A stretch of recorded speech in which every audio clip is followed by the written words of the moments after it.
అంటే కె. విశ్వనాథ్ గారి సినిమాల్లో మీకు నటించే అవకాశం రాలేదా? అసలు ఏమిటండి అది రాలేదు. ఇప్పుడు మనకి ప్రాప్తి లేకపోతే ఎటో అదృష్టం ఎలా వస్తుందో దురదృష్టం కూడా అలానే వస్తుందండి. ఆయన ఒక సినిమాకి అడిగారు, సాగర సంగమం అనుకుంటాను, రాధిక కమల్ హాసన్ చేశారు. దాంట్లో దీపా వేస్తుంది క్యారెక్టర్.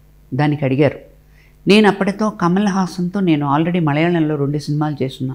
తెలుగులో అల్లుడు వచ్చాడని పిఎపి వాళ్ళది ఉంది చూడండి, అది కమల్ చేశారు. ఓకే, మలయాళంలో ఒక 5 సాంగ్స్ ఉంటాయి మా ఇద్దరికి. ఇంకోటి ఏదో చేశాను.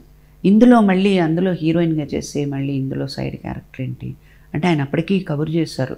అంటే కమల్ హాసన్ వచ్చి వీపు రుద్దుతూ, కమల్ హాసన్ ఎక్కువ ఒక హీరో క్యారెక్టర్, కమల్ హాసన్ గారని కాదు, ఇంటరాక్టివ్ అయ్యే క్యారెక్టర్ ఇది.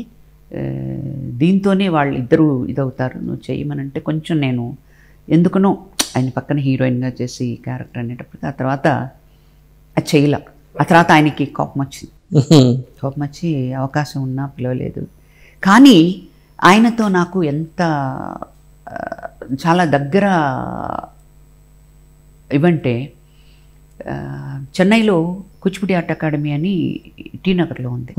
అలా వెళుతూ వచ్చి కూర్చునేవాళ్ళు. మేము కష్టపడి చాట ఇది చేసి అంతవరకు మా గురువుగారు ఏంటంటే చుడిదారుల మీద ఆడించరు, హాఫ్ శారీ కింద షురువా ఉంటుంది, పొట్టి చీర కట్టుకుని ప్రాక్టీస్ ఉండేది.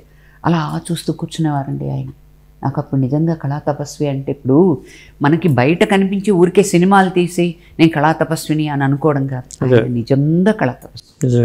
లేకపోతే షూటింగ్ లేనప్పుడు కూడా వచ్చి ఒక నాట్యాలయానికి వచ్చి అలా కూర్చుని చూస్తూ ఉండవలసిన ఆయన కళని ఎంత ఆరాధిస్తారో, ఎంత గౌరవిస్తారో నాకు అప్పుడు అర్థమైంది. నా దగ్గర ఫోటోలు కూడా, నేను ప్రోగ్రామ్స్ చేసేటప్పుడు నా ప్రోగ్రామ్కి వచ్చారండి ఆయన.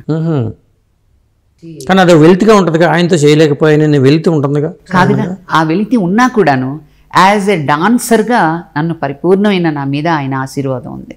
ఓకే, ఒక నాట్య కళాకారిణిగా ఎన్నో చూశారు ఆయన. రోజు క్లాస్కి వచ్చినప్పుడు, అప్పుడప్పుడు వచ్చినప్పుడు, ఆఖరికి మేము మాది గ్రీన్ వెర్సీ రోడ్డు అక్కడికి వెళ్ళినా కూడా మాస్టర్ గారిది 90లో అక్కడికి మారింది, టీ నగర్ నుంచి చెన్నైలో, అక్కడికి వచ్చేవాళ్ళు. ఓకే, ఆయన బీచ్కి వెళ్ళేటప్పుడు వచ్చేటప్పుడు వచ్చి, ఏంటి బాగున్నావా, నీ మీద నా కోపం అంతా పోయిందిలే అన్నాను అనేవాళ్ళు. నువ్వు డాన్స్ చేసావుగా, నేను ఇంప్రెస్ అయిపోయాను, ఆనందపడిపోయాను, పోయిందిలే అని అనేవారు. అది చాలు కదండి. ఆయన అలా వచ్చి కొన్ని చాలాసార్లు అలా డాన్స్ చూస్తూ కూర్చున్నారంటే ఇంకంతకన్నా ఆశీర్వాదం ఏం కావాలి.